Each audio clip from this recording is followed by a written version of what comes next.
9:35, ya les contábamos, hacemos Voces del Poder, nuestro espacio de conversación con los panelistas invitados, y hoy están junto a nosotros Sebastián Figueroa, director ejecutivo de Acción Republicana. ¿Cómo estás, Sebastián? Hola, Sebastián, muchas gracias. Bienvenido, gracias por estar acá. Y Alan Álvarez, investigador del Instituto de Igualdad. Gracias por estar aquí. Bienvenido. Oye, dos Sebastianes. Dos Sebastianes. Nombre que fue muy popular en los 80, yo diría, ¿no? Sí. Por ahí 80, principios de los 90. ¿Ah? Tuvieron nuestro presidente. Bueno, también, pero es mayor en todo caso. Mayor. Gracias por estar con nosotros, Sebastián, Alan, aquí en Voces del Poder, para ir conversando algunos de los temas de esta semana. Partamos con algo que está fresquito, lo que ocurrió ayer a propósito de la negociación que estaba llevando adelante el ministro Montes con los propietarios del terreno de la megatoma de San Antonio. Finalmente sale humo blanco y se descarta la posibilidad, por ahora al menos, de un desalojo este jueves, que era el escenario que más temían los habitantes de la toma y el gobierno también, por supuesto. Hay una solución propuesta sobre la mesa, eso sí, Sebastián, que es un protocolo de acuerdo para trabajar durante 6 meses en la compra del terreno. ¿Qué te parece primero la solución con la que se llega a este conflicto? Yo, antes de opinar respecto a la solución, me gustaría hacer un análisis como en 3 dimensiones de este problema. De acuerdo. En primer lugar, yo creo que sin duda el tema de la vivienda es una urgencia social que requiere soluciones rápidas.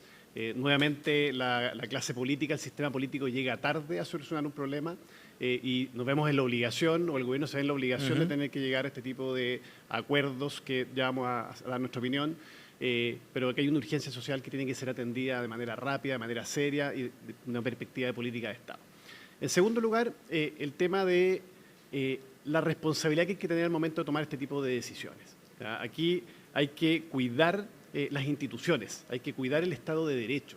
Cuando nosotros validamos este tipo de acuerdos, de cierta manera estamos también dándole un portazo y estamos desacreditando también a la institución que había tomado una posición y que había dicho que era lo que era correcto, que es lo que había que hacer y donde se hacía justicia respecto al fondo a esta toma ilegal de los terrenos. Que es lo que plantea, disculpa Sebastián, el rector de la UDP, Carlos Peña, hoy día, ¿no? En una columna, donde dice que hay 2 dimensiones en esto. Una cosa es el acuerdo entre las partes, pero otra es cómo se lesiona de alguna manera el Estado de Derecho con este acuerdo. Absolutamente, que esto marca un precedente. O sea, hoy día sabemos que hay creo que son más de 40 sentencias de desalojo. Bueno, ¿cuál es la señal que se le está entregando en fondo a estos otros casos y de cuáles son las medidas de presión que eventualmente se podrían dar para poder tener una solución que permita poder mantener a las personas en estos territorios que están ocupados de manera ilegal? Y la tercera dimensión que creo que también es importante y que se ha hablado poco es la dimensión de las responsabilidades. Porque hoy día, claro, uno puede hablar si es que es bueno o mala el acuerdo que se toma en una situación crítica de crisis, pero aquí hay responsabilidades que vienen del año 2019. Entonces, nuevamente estamos frente a una problemática social en donde estamos evaluando en el último eslabón, fondo, si es que se hizo bien o mal un proceso, pero no hay nadie que esté pagando los platos rotos. ¿Quién hoy día está asumiendo una responsabilidad en el minuto 1, cuando se tomó el primer espacio de ese terreno y no se tomaron las decisiones de los desalojos? Porque hoy día, claro, cuando tú ya tienes un problema que es tan grande, que es muy difícil de abordar, se hace más difícil o las vías de soluciones son más acotadas. Pero acá hay un prontuario en fondo de malas decisiones que yo creo que tienen que también abordarse y tienen que haber responsabilidad, porque la gente creo que está cansada y aburrida de tener que enfrentar este tipo de situaciones y que nunca haya un responsable. Alan. Bueno, es un temazo, ¿no? Uno lo puede ver simplemente como del hecho de una toma en sí, pero aquí hay múltiples factores de los cuales abordar, al menos 4 ideas. La primera, el contrato el acuerdo que se ha firmado, o que se ha suscrito, considera que en un plazo de 6 meses se va a vender. Entiendo que la voluntad, o la manifestación de la voluntad que lleva al propietario del terreno a suscribir, es que de cierta manera dice, bueno, yo este terreno no lo voy a recuperar nunca, o sea, si no lo vendo, lo perdí. Como yo creo que es una cuestión como de constatación de la realidad. Segundo, creo que el gobierno igual ha sido cauteloso en la medida de no establecer derechos y no resolver 100% el tema, dejando un grado de agencia en los pobladores que se han tomado ese espacio. Yo creo que le ha mandatado a establecer una cooperativa, dado que el terreno no está urbanizado, y que esa cooperativa pueda comprar el espacio, pero no es que aquí el gobierno le haya hecho saltarse la fila. Entonces siento que ahí es importante porque a ratos pareciera que se quiere instalar la idea que el gobierno está promoviendo incentivos para que las personas se tomen los terrenos y esto termine siendo un mecanismo de apalancar el acceso a la vivienda. Pero no yo creo genera que un no es así. incentivo. Es que creo que no se está haciendo, porque el compromiso es que de aquí a 6 meses, bueno, veremos si es que el gobierno lo puede hacer, porque en medio de un proceso presidencial, no sé si alguien quiere hacerlo. Si es que no cumplen con lo que se le está pidiendo y no empiezan a generar un proceso de compra, van a ser desalojados. Al menos se les dio una prórroga. Ahora, otro tema. Yo creo que aquí, y algo que se dijo en este mismo panel, las tomas son usurpaciones y por definición son violentas. Es una cuestión que no la podemos desconocer. Otra cosa es por qué las personas llegan a ese punto, pero no podemos relativizar esto que se ha señalado. Y el gobierno ha sido súper enfático en ese relato. En ningún caso ha planteado que las tomas hay que promoverlas o que no se deben desalojar. Tercero, creo que en este sentido Peña habla muy bien, su columna del Mercurio hoy día es bien categórica, y sobre todo en el punto en que entra a la negligencia de dejar que esto pase y que los problemas se agranden. Ahora bien, colindan dos cosas, ¿no? La realidad material, bueno, está bien, Peña plantea de una discusión más bien teórica, pero ¿cómo en la práctica yo desalojo una toma? ¿Cómo en la práctica desplazo a 10.000 personas? Que esto es más grande. Hay comunas que tienen menor población que esto y tienen alcaldes, concejales. El alcalde de San Antonio decía que era imposible. Es imposible, o sea, es una pequeña ciudad. Y lo último, que creo que es el gran tema, la vivienda en sí mismo, ¿no? El tema de la vivienda creo que junto con economía y seguridad van a ser, bueno, inmigración, que, de hecho migración y vivienda van muy relacionados. Creo que alrededor del 30% de las personas que no tienen vivienda son migrantes. Bueno, o sea, son cuestiones que están afectando al mundo. A nivel global, sobre todo mi generación, somos personas que estamos padeciendo que 9 de cada 10 jóvenes no pueden acceder a una vivienda. Lo conversábamos antes en Agenda Económica, de hecho. Sebastián, vamos a uno de los puntos que está en el centro de esta discusión. ¿Esta solución, con las características que se describieron ayer, genera un incentivo? Mira, no sabemos todavía en qué va a terminar esto. Hoy día el ministro, lo escuché en una radio amiga, hablaba de que aquí el Estado no iba a desembolsar recursos. Que uno podría decir, bueno, es lo razonable, en el fondo, que el Estado no desembolsa recursos porque aquí hay un cierto procedimiento en el cual, el fondo, ya existe, el fondo, existe una cierta política en la cual hoy día hay muchas familias que llevan más de 10 años haciendo aportes para poder lograrte una casa propia y... Claro. Y no en una toma, en un comité de vivienda. Claro. Entonces eso para mí es como esencial, pero no sabemos si es que efectivamente va a ser así. Una cosa es la voluntad que tiene el ministro, otra cosa es en este plazo de 6 meses. Sí. Y permítanme poner un ingrediente. En un plazo de 6 meses dentro de un año de elecciones presidenciales. O sea, claro, la presión que va a tener el gobierno y la capacidad de negociación que va a tener en ese proceso, la verdad que es bien... es de loco, la verdad. Al fondo es mucha presión. Fondo, o sea, va a tener muy poco poder de negociación. Claro, ¿tú crees que no se podría realizar, digamos, en ese contexto electoral? O si se hace, va a ser en fondo en condiciones muy desfavorables para el gobierno, en términos de recursos. El gobierno va a tener que desembolsar recursos. Hoy día se escuchaba por ahí, quizás como vías alternativas, bueno, a través de la concesión del Ministerio de Obras Públicas, porque entiendo que tiene que pasar una carretera por ahí, bueno, ahí hay posibilidades que el gobierno desembolse recursos para los propietarios del terreno. Entiendo también, y probablemente lo van a hacer, comprar una parte del terreno también para poder destinar a educación, porque obviamente es un lugar que va a requerir en fondo una escuela, por ejemplo, básico. Pero al final del día va a haber mucha presión, aquí va a haber desembolso de recursos importante, y eso finalmente, si uno lo ve en perspectiva, yo me trato de poner en el lugar de aquellas personas que hoy día están en esa lista esperando en fondo su vivienda, claramente hay un incentivo para saltarse la fila. O sea, hoy día, y no solamente en vivienda, que de repente uno lo acota a vivienda, pero esto aplica para cualquier otro sector. O sea, hoy día, por ejemplo, si yo me organizo con todos los deudores de un crédito de una multitienda, les digo, oiga, dejemos de pagar el crédito y generemos una masa crítica que haga que esto sea un problema de Estado. ¿Va a llegar el ministro de Economía, va a llegar alguna autoridad de gobierno a resolver el problema? O sea, bueno, el precedente que se está marcando es muy negativo. Alan, ¿hay un incentivo a saltarse la fila, como plantea Sebastián? Yo creo que no. Entiendo que evidentemente si hoy día es complejo desalojar ese campamento, o sea, todos sabemos que la sentencia mandaba este jueves, ¿no? Sí, este jueves. O sea, todos sabemos que este jueves, pasara lo que pasara con o sin acuerdo, no iba a haber un desalojo en ese lugar. Ni siquiera había dotación de carabineros posible. O sea, necesitaba un regimiento para sacar eso, como, y camión y cosas. O sea, no, todos sabemos que eso no iba a pasar. Pero claro, evidentemente yo concedo aquí que va a ser mucho más complejo 6 meses después. Lo que no quita que... vuelvo a preguntar, ¿cuál es la otra manera de hacer esto? Creo que establecer un vehículo que pone incentivos, pero pone incentivos a la regularización, es mucho mejor que haber hecho haber hecho vista gorda o incluso patear el tema al siguiente gobierno. Creo que aquí no hay una salida fácil o no hay una salida concreta. Sobre todo porque la toma como tal es una cuestión que ha estado en nuestra historia, pero desde siempre. O sea, vimos a los desplazados en algún momento en la historia reciente del siglo pasado, gente que vivía en la ribera del Mapoche, que se trasladaba a la zona norte de Santiago, la migración campo-ciudad. Hay una cuestión que siempre ha estado presente. Hay poblaciones históricas como la Pincoya, la Bandera, como que surgen de alguna toma. Surgen de alguna toma, la Victoria. Entonces, esto ha estado siempre presente en nuestra institución. Lo que sí aquí es importante señalar es que hay una manera, tal vez indirecta, de combatir esto, y porque uno nos tiene que llevar a preguntar, bueno, ¿qué pasa que la gente no puede acceder a una vivienda? Porque no es solamente las personas que están en la toma, sino que también hay cientos de miles de personas que no pueden acceder, familias que están sin tomarse un recinto.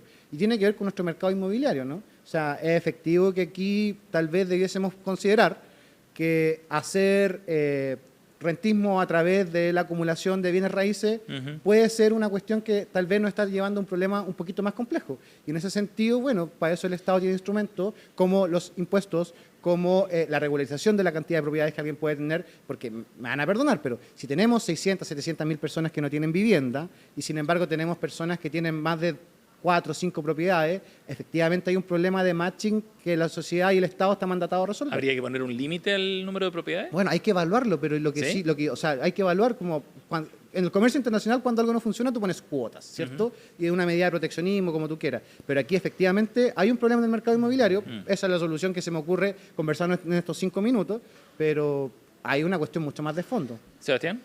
Yo quiero volver al tema de las responsabilidades. Aquí hay funcionarios públicos que tuvieron 5 años para dar una solución a un problema. Esa solución no llegó. Y yo creo que acá deben haber responsables, tienen que haber personas que de esta manera tomen conciencia, en fondo, porque aquí yo comparto contigo, yo no creo que el ministro tenga una intención de hacer que uno se salte en la fila, por supuesto que no. O sea, pero Jaue hablaba en su programa de gobierno que no hay que desalojar los campamentos, o sea, no sé si ustedes se Pero el acuerdan. presidente Boric también lo dijo, no vamos a desalojar sin solución habitacional. Se han dicho muchas cosas, pero cuando la zona universal del CAE, lo dijo como una suerte de compromiso, digamos, desmilitarizar Gualmapu, se han dicho muchas cosas, había un cambio positivo y todos nos alegramos de ese cambio.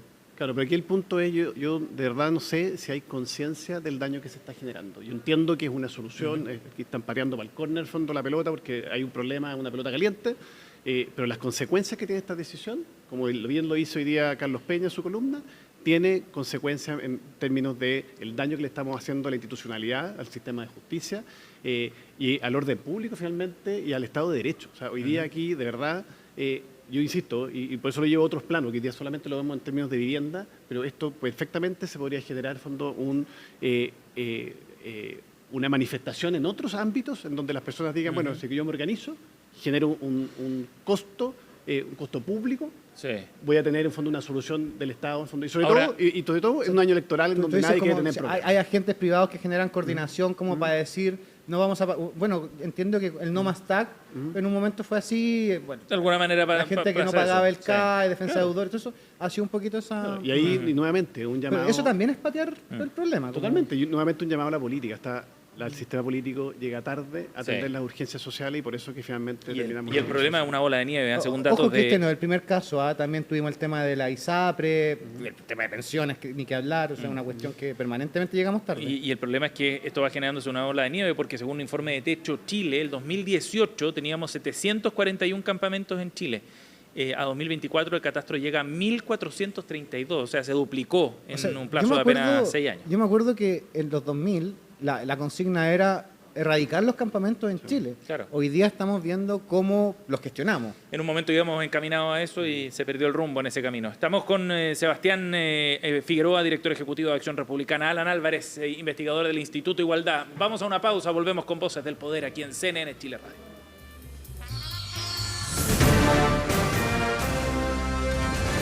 Hacemos una pausa y ya regresamos con CNN Chile Radio, AM. América Digital 2025, 10º Congreso Latinoamericano, Inteligencia Artificial, Tecnología y Negocios, Telecom, Cloud, Big Data, Industria 4.0, IoT, Ciberseguridad, FinTech, Web3, E-Commerce. Ven a hacer negocios con más de 5.000 ejecutivos de 50 países, 2.000 reuniones de negocios 1 a 1, 200 empresas en Expo Digital, más de 100 líderes en conferencias. 2 y 3 de abril, Espacio Riesgo. Inscríbete. Somos Aramco y queremos sumarle nuestra energía a la de los chilenos. Energía para las vacaciones que recién comienzan y para descubrir nuevos caminos. Somos Aramco y llegamos a Chile. Aramco, hay una nueva energía. En CNN Chile te contamos las nominaciones a los premios Oscar. Categoría Mejor Animación. ¡Mente de Riley! ¡Furia! ¡Ya verán!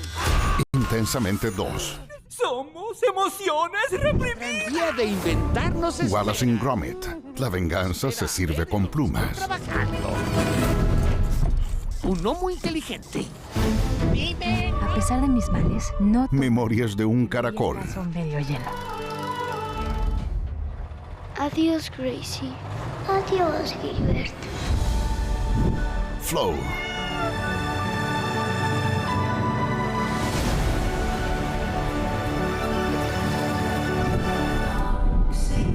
Robot salvaje. Conozca más detalles de los premios de la Academia en CNN Chile y en todas nuestras plataformas.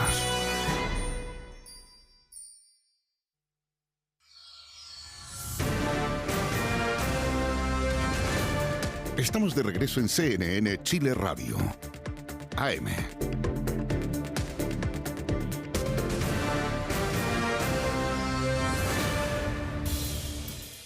9:51, estamos de vuelta, hacemos Voces del Poder, nuestro espacio de conversación en CNN Chile Radio, junto a Sebastián Figueroa, director ejecutivo de Acción Republicana, Alan Álvarez, investigador del Instituto Igualdad, nos acompañan ambos el día de hoy. Y vamos a meternos de lleno en la carrera presidencial con el foco puesto en lo que está ocurriendo en la oposición en particular, porque ayer hubo varias declaraciones bien interesantes. Por un lado, con Arturo Esquella criticando la idea de Evelyn Matei respecto a una coalición amplia. Mientras tanto, Evelyn Matei también lanzando sus propios dardos a Johannes Kaiser y a José Antonio Kast por la falta de unidad precisamente en el sector. Partamos analizando esto, Sebastián, desde la mirada que tienen ustedes desde Acción Republicana. En todos lados se cuece nada, ¿viste? En todas partes. Esta carrera presidencial va a estar bien intensa. Primero, ¿cómo ves tú esa posibilidad de que efectivamente se genere unidad entre estos tres bloques que se están conformando? Yo creo que para construir unidades se necesita tener propósitos comunes. Y eso yo creo que se habla poco. Hoy día se habla más de la estrategia electoral, se hace la suma, en el fondo, de la cantidad de votos y cómo poder maximizar las votaciones, pero se habla poco de la agenda más programática, que uno diga, oye, ¿cuáles son los mínimos comunes, los elementos y tenemos unidad de propósitos para poder construir un acuerdo? Y yo ahí sí creo que Evelyn Matei se equivoca, porque aquí hay que también hacerse cargo un poco de la historia.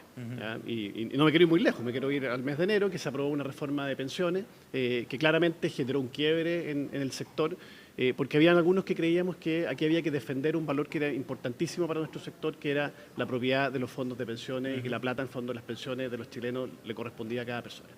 Y hay una tradición muy importante. Entonces, una tradición muy importante. Cuando ellos hablan de hagamos una mayoría, recuperemos el 62%, bueno, yo le digo a la señora Evelyn Matei que la gran mayoría de los chilenos que se manifestó en ese plebiscito y que logró el 62% eran personas que querían cuidar la propiedad de sus fondos de pensiones, y eso del mes de enero, al menos un sector y varios parlamentarios de su coalición, cuando le dieron un espaldarazo, o sea, un golpe por la espalda, en el fondo, a esos chilenos. Entonces, yo creo que eso hay que tener conciencia.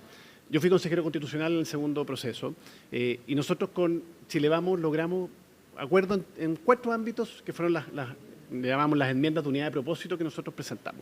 Una de ellas era justamente en seguridad social, en la propiedad de los fondos de pensiones. Otro de ellos era justamente libertad de enseñanza, que era un tema que era muy importante, en el fondo, el derecho preferente de los padres a escoger la educación de los hijos y defender la libertad de enseñanza. En tercer lugar, el derecho a elegir en materia de salud, y en cuarto lugar, la recuperación, en el fondo, del capítulo de las Fuerzas Armadas. Ahí habían 4 elementos en donde había unidades de propósitos entre el sector. Uno de ellos ya se traicionó. Y hoy día no existen los otros. Y hoy día los otros puntos no sabemos en qué vamos a llegar. Entonces yo más que andar haciendo la suma de vamos o no vamos en alianza, yo diría, oye, ¿cuáles son los elementos o si tenemos elementos en común? Yo sinceramente... Sin importar si es que eso significa que lleguen, por ejemplo, con 3 candidatos a primera vuelta, eso es que yo siento hoy día, es un riesgo.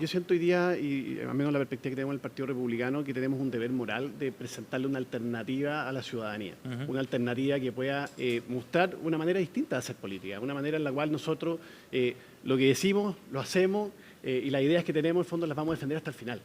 Eso en Chile Vamos no lo hemos visto, y por lo mismo creemos que es importante que las personas, sobre todo en una lógica de voto obligatorio, en donde todas las personas tienen que manifestarse por alguna alternativa, tengan diversidad de alternativas y puedan escoger la que mejor responda a sus necesidades. Alan. Hay una frase que acabas de decir que no me gustó mucho. Yo creo que uno, claro, tiene que firmar sus ideas, pero convivir en un sistema democrático implica que a veces tiene que soslayar algunas de esas para poder llegar a un acuerdo y un entendimiento con otro, cosa que el Partido Republicano no estuvo dispuesto a hacer en esta reforma de pensiones. Creo que al final todo lo que estamos viendo y toda esta gran discusión se enmarca en el problema y la crisis que tiene nuestro sistema político. Porque si tuviésemos un sistema político que propendiera a las mayorías y no a los nichos como el que tenemos actualmente, nada de eso estaría conversado. O sea, evidente que estarían sobre la mesa y los acentos estarían puestos en aquellas cuestiones que nos unen tanto programática como políticamente a los diferentes sectores, en lugar de estar acentuando las diferencias. Creo que es que la crítica que le hace a Matei, bueno, será muy propio del discurso, es que el Partido Republicano quedó como al medio, ¿no? Quedó ensanguchado entre Chile Vamos y el Partido Nacional Libertario. Walker, el senador Walker, fue incluso más osado, habló de juntar a la concertación con lo que fue la Alianza por Chile y formar una mega coalición de los grandes acuerdos. Dice. Sí, no, pero también le puso así como, sumen PPD, póngale de todo, sí, se mandó una entrevista del Mercurio, mucho más ambicioso. Varias cuestiones y aquí yo creo que es importante hacerse cargo porque a veces hay que mirar las cosas con un poquito más de rigurosidad. Creo que el valor de la propiedad de los fondos de pensiones nunca ha sido lesionado y creo que eso nunca estuvo en discusión y la reforma de pensiones si algo no hace es eso. Al revés, creo que consagra la idea de la capitalización de individual. Incluso José Piñera, no sé si ustedes lo conocen, es una de las personas que más comentó que efectivamente esto revalidaba y resignificaba el modelo de capitalización individual en Chile. Y solo algunos datos, como para que veamos cómo reacciona el mercado a esta idea de esta reforma de pensiones que, insisto, no lesiona el valor de la propiedad individual de los fondos de pensiones, como para que pongamos las cosas sobre la mesa. AFP Provida, desde que se aprobó la reforma, ha subido su acción en un 26%. AFP Habitat en un 24,8%. AFP Plan Vital en un 18%. O sea, el mercado celebra el acuerdo. O sea, la AFP celebran el acuerdo. Y perdón, o sea, estamos hablando de rentas supranominales porque el IPSA, que es nuestra agrupación de indicadores bursátiles, solo subió un 9. O sea, estamos hablando de que Provida subió 3 veces lo que subió el IPSA.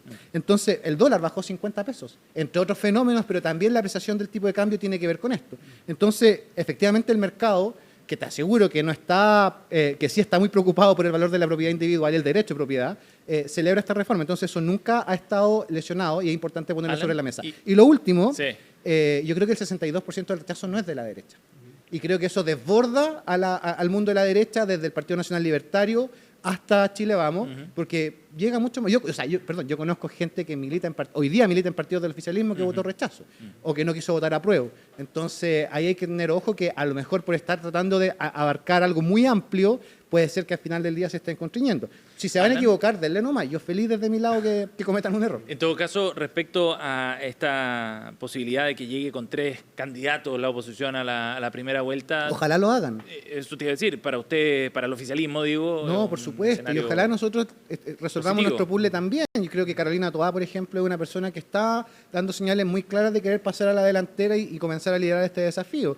También entiendo que hay Tablado, está Mulet. Entonces, hay agua en la piscina. Yo diría que esta elección presidencial no está resuelta. Y sobre todo no está resuelta porque la derecha, así como la izquierda cometió el error muchas veces, da esta carrera por ganada cuando en verdad... O sea, yo de lo que menos he escuchado hablar a la derecha hoy día son de propuestas. Han estado hablando más con la calculadora en mano, qué es lo que me conviene, qué es lo que no.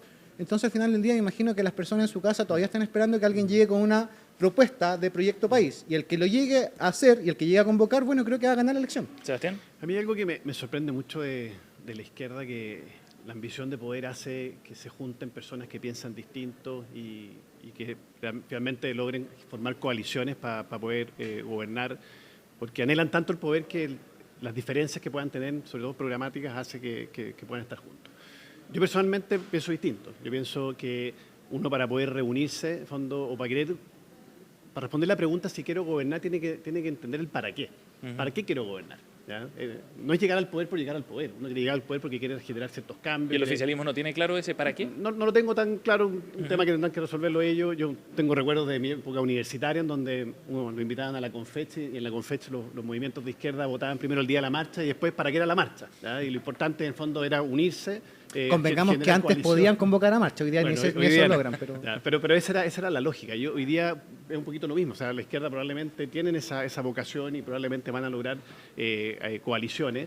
Pero yo creo que en la derecha, o al menos nosotros, tenemos una posición distinta. Nosotros creemos aquí, necesitamos un para qué, generar un sentido de propósito y luego pensar en el fondo si es que tenemos, en el fondo, dentro del espacio, en el sector, en el fondo, personas que estén dispuestas a ser parte de un proyecto. Ahora, yo insisto con el tema. Aquí hay que mirar la elección presidencial, por supuesto que es importante, también hay que mirar la parlamentaria. Y al menos desde mi perspectiva, yo creo que también hay que pensar en el fondo de qué manera, como sector político, podemos maximizar la elección parlamentaria. Y para maximizar la elección parlamentaria, la lógica presidencial también es un elemento que hay que tener en cuenta, porque finalmente los candidatos presidenciales sirven de paraguas para las listas parlamentarias. Entonces, yo creo, y sinceramente, y para que no se repita la historia de lo que fueron los gobiernos de Sebastián Piñera, en donde no tuvo mayorías parlamentarias y eso hizo que finalmente se terminara desvirtuando su programa, yo creo que es importante, en fondo, pensar en la presidencial, también pensar en la parlamentaria y mirar cómo finalmente las distintas alternativas presidenciales pueden permitir maximizar la votación para el sector y de esa manera poder lograr mayorías parlamentarias que nos permitan hacer las transformaciones que Chile necesita. Ahora, de todas maneras, hay un factor sobre la mesa que tiene que ver con la capacidad de generar gobernabilidad también, ¿no? Y lo que plantean en Chile Vamos es que es Evelyn Matei quien da esa garantía de gobernabilidad a diferencia de Johannes Kaiser y José Antonio Kast. ¿Qué dices tú sobre eso? Mira, ellos tienen su opinión, nosotros tenemos una opinión distinta, nosotros hemos ido creciendo como partido, hemos ido creando cuadros, hoy día somos un partido que tiene parlamentarios, que tiene concejales, que tiene consejos. Pero la gobernabilidad va de la mano de generar una coalición lo suficientemente amplia. Va de la mano el Partido Republicano por sí solo, a la luz de las votaciones que tiene, de la bancada parlamentaria, no garantiza eso. Yo creo que sin lugar a dudas, si José Antonio Kast, candidato presidencial del Partido Republicano, llegara en fondo a pasar una segunda vuelta y llegara a ganar una elección presidencial, tendría que formar una coalición de gobierno. Yo eso no tengo ninguna duda. Ahora, eso es distinto que a priori decidir en fondo hacer una coalición para poder enfrentar una elección. Yo creo sinceramente que hoy día es la ciudadanía la que tiene que elegir quién es el mejor candidato y no son los partidos políticos los que Pero no van a ir a primaria. No vamos a ir a primaria, porque queremos llegar a la primera vuelta, en donde el voto obligatorio va a hacer que la mayoría de las personas se manifiesten y elijan a un candidato. ¿Aun cuando eso signifique la posibilidad de perder la elección y que el oficialismo gane? Es que mira, nosotros hemos demostrado, y José Antonio, esto no es un acuerdo, sino que es un hecho, en fondo, de que frente a una segunda vuelta, él se va a acoplar, en fondo, a la mayoría del sector. ¿Ya? Lo hizo con Sebastián Piñera el día 1 de la segunda vuelta, salió a recorrer Chile promoviendo la candidatura de Sebastián Piñera, cosa que no ocurrió con el candidato Sichel, que el día siguiente de la elección se fue de vacaciones y se restó completamente de la segunda vuelta presidencial de José Antonio. Yo creo que eso es algo que nosotros lo hemos representado. Yo creo que hay garantía de que nosotros como partido político vamos a estar detrás de la candidatura del sector que pasa a la segunda vuelta. Y sigo insistiendo en el tema parlamentario. Miremos también la elección parlamentaria y cómo podemos darle más alternativas a la ciudadanía, sobre todo en el elenco parlamentario, para poder construir mayorías que desde el Congreso nos permitan poder apalancar un gobierno para lograr los objetivos finalmente que se den. Quedan 30 segundos, Alan, para cerrar. Bueno, cada partido, cada sector maximiza la función de utilidad que le parezca, ¿no? Yo al menos creo que hay una función de utilidad, claro, como es bien explícita la que tiene el republicano. Tres cosas. La primera, creo que el Partido Republicano sí nos ha dado señales de algo. Y es que cuando tuvieron una mayoría en el Consejo Constitucional llevaron una propuesta que fue rechazada no solo por izquierda, sino que también por derecha. Como eso punto uno. Segundo, creo que es voluntarista pensar que la construcción de gobernabilidad se va a hacer solo con su propio sector.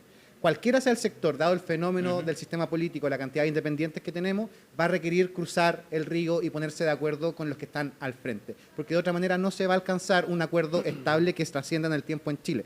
Y lo último, cuando uno no quiere moverse más allá de su propio espacio, eso se llama maximalismo.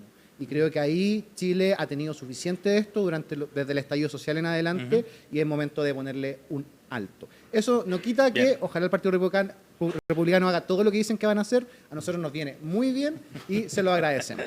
Alan Álvarez, investigador del Instituto Igualdad, y Sebastián Figueroa, director ejecutivo de Acción Republicana, han estado con nosotros aquí en Voces del Poder. Gracias, Alan. Gracias, Sebastián. Muchas gracias. Buen día. 10:04. Estamos listos para ir a la pausa. Al regreso los va a acompañar Macarena Morales. Toma la posta para seguir adelante con CNN Chile Radio AM.